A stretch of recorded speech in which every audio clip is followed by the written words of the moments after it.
Salut à tous, alors j'espère que vous ça va. Moi pour ma part ça va très bien. Alors j'avais commencé à faire une vidéo, mais j'ai un composant qui s'avérait HS et en attendant de le recevoir, j'en refais une autre vidéo. Parce que ça fait un mois déjà que j'ai rien mis sur notre page. Donc je vais me consacrer au multimètre. Donc là je fais un zoom parce qu'on m'a dit que je zoomais pas assez. Voilà, là on voit bien. Donc, comment ça fonctionne? Alors, pour commencer, il faut mettre sur le COM le fil noir. Donc, je mets le fil noir. Ensuite, pour faire une mesure de tension, donc là, on est de 200 milli jusqu'à 250. Ça, c'est en continu, avec les 3 points et le trait au-dessus. Ou alors, une autre tension de 250 volts jusqu'à... et 200 volts, il y a que deux calibres sur ce multimètre là. Donc ça, là on a une alternative parce qu'on a une vague, une petite vague. Donc pour ces deux mesures de tension, plus une mesure en ohm, ça c'est le symbole de l'ohm, plus le test en mode diode. Alors pour ça, il faut qu'on mette le fil rouge ici sur V pour volt, ohm et milliampères. Parce que on peut également tester les petits courants. Donc ça va de l'ordre de 200 microampères jusqu'à 200 milliampères. Si je dis pas de bêtises. Donc là on teste comme ça. Par contre, pour si je veux tester un courant sur qu'est-ce que consomme ma prise électrique, par exemple la prise murale. Donc je garde mon fil noir sur le COM et ce fil rouge, il faut que je le branche ici pour 10 ampères. Donc c'est le maximum que peut supporter le multimètre. Donc il y a un fusible de protection qui protège contre les courants ici pour les petits courants. On voit mal, hein, mais je zoome de trop, voilà. Donc là vous voyez mieux. Donc déjà on a vu comment le brancher. Alors pour toutes les mesures qu'on va faire là tout de suite, je vais utiliser cette alimentation là. Donc c'est une vieille alimentation de magnétoscope suivie d'un régulateur 15 volts. Donc je vais être en 15 volts au maximum en sortie du régulateur, ce que je vais avoir ici sur mes fils. Donc je vais faire 1 plus 15 volts ici, plus 15 volts, et alors c'est du DC pour continu. Le moins, le fil noir, il est relié ici bien sûr, et le fil rouge, le plus, est relié ici au plus. Alors dans ce petit montage, parce que j'ai fait un petit montage pour faire les mesures, je vais utiliser une résistance. Ensuite, je vais utiliser une LED, une petite LED rouge. Donc je fais le symbole. Là on a la résistance, la LED.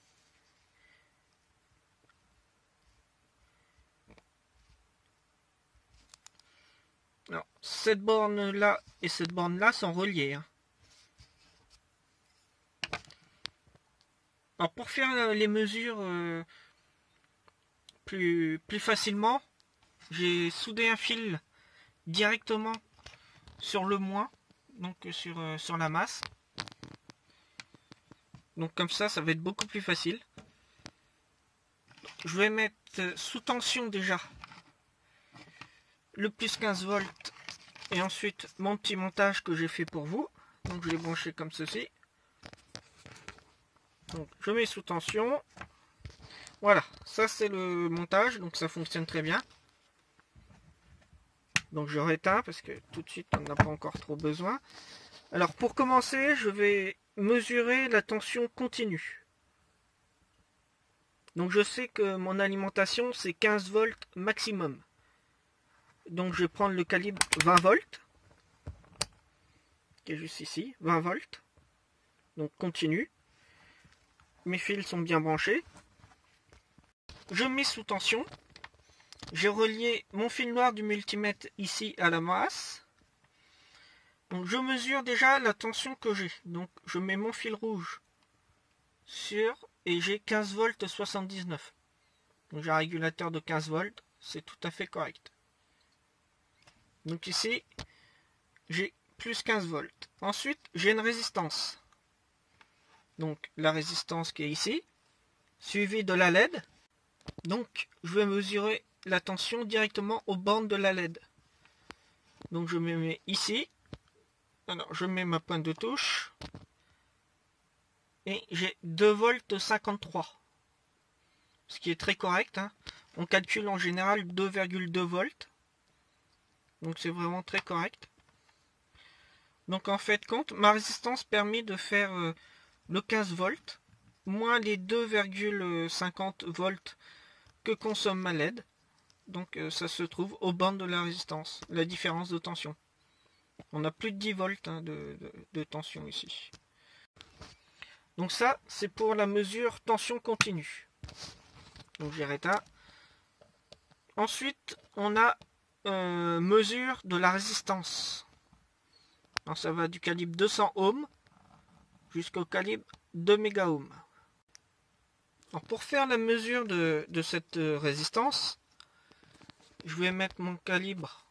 Bon, je sais que c'est en dessous de 200 kOhm, donc je vais mettre mon calibre sur 200 kOhm.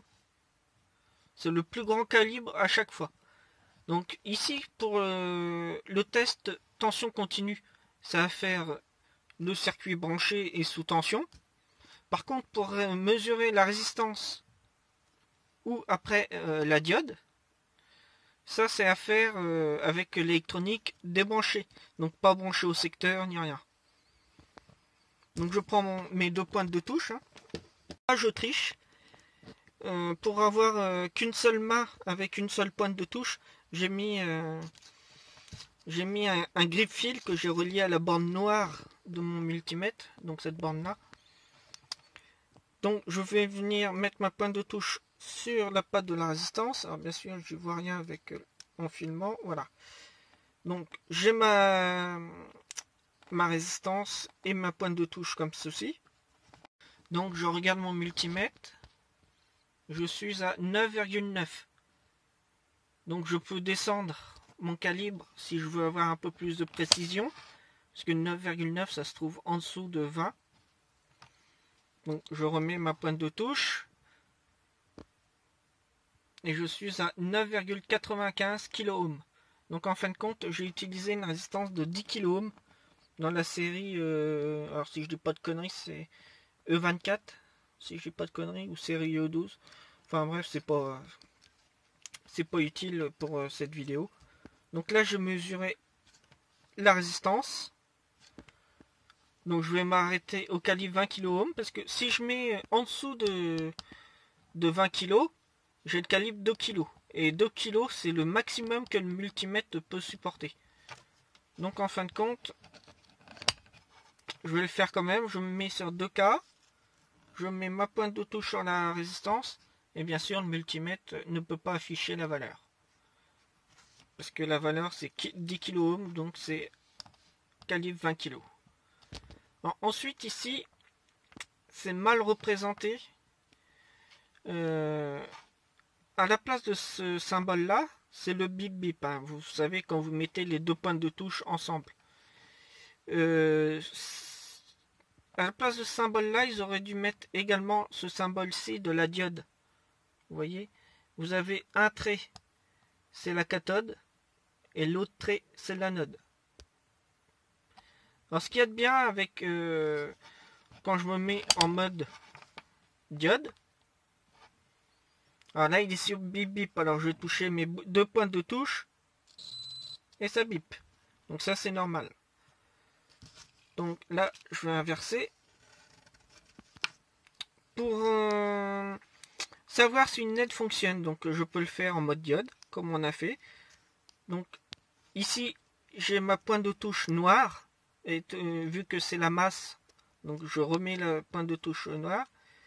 Je mets ma pointe de touche sur l'anode de ma diode, de ma LED. Donc là, je n'ai pas besoin de regarder le multimètre, mais je peux regarder que ma diode s'allume.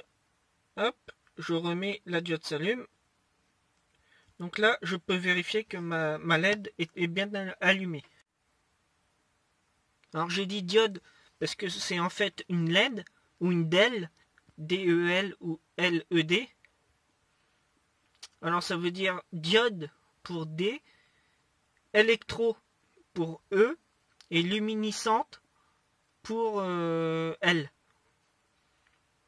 Donc ça c'est version anglaise et version chez nous européenne, c'est LED. C'est l'inverse. Enfin, ça veut dire ça. Donc maintenant je vais prendre une diode pour vraiment vous faire voir comment on mesure une diode. J'avais fait une vidéo déjà, mais je vais la refaire. Donc, je vous dis à tout de suite. Enfin, voilà, pareil, je vais tricher. J'ai mis ma pointe de touche noire, donc avec le grip fil, sur la cathode. Donc, vous voyez, il y a le trait qui repère la cathode sur une diode. De l'autre côté, donc je mets ma pointe de touche et j'obtiens 0,592, donc 0,6 volts. C'est 0,6. Ou 0,590 quelque chose. Donc là j'ai testé ma diode. Mais alors il faut savoir que pour là c'est une diode de redressement, donc normalement si elle est HS elle se met en court-circuit. Il arrive qu'on peut rencontrer des diodes de commutation, dites de commutation, comme les AN4148. Alors elles peuvent être bonnes en mode diode, et quand on prend le calibre 200 kΩ et qu'on teste la diode, donc là je le fais pour cette diode de redressement, donc là c'est bon. Si j'avais pour une AN4148, si en testant ma diode j'aurais obtenu 22 kΩ ou 5 kΩ, ça aurait voudrait dire que ma diode en fait elle est en fuite, elle est HS. Donc je peux la trouver bonne sur le mode diode, mais vraiment HS quand je le mesure en kilo-ohm. Alors attention, c'est pas vrai pour toutes les diodes, parce qu'il y a des diodes, si on mesure comme les diodes qu'on retrouve sur les alimentations à découpage, donc les grosses diodes qu'on a sur le secondaire, là j'en ai pas ici, mais qui est dans le même boîtier que ce boîtier là en TO220. En fait, on retrouve des fois 5 kΩ aux bornes des pattes, et en fait elles sont bonnes ces diodes là. C'est pas des diodes de commutation comme la AN4148. Donc là je vous ai parlé du test sous tension continue, le test en ohm et le test en diode. Alors maintenant je vais faire le test en mode ampère, donc en courant continu. Donc on a le calibre 200 microampères, 2 milliampères, 20 milliampères, 200 milliampères, et je ne vais pas utiliser le 10 ampères par contre. Donc je vais rebrancher ma LED, mais ça va être différent puisque là je vais couper mon circuit en deux et je vais relier une patte de mon multimètre ici et l'autre patte ici, donc entre les deux où j'ai coupé, entre ma résistance et mon alimentation, je vais mettre mon multimètre. Donc là il est très bien branché. Pas pour le calibre 10 ampères par contre.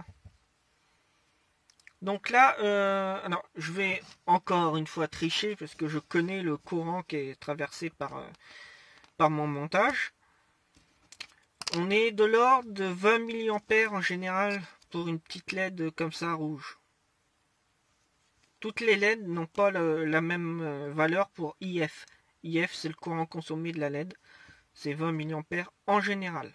Pour les petites LED comme ça.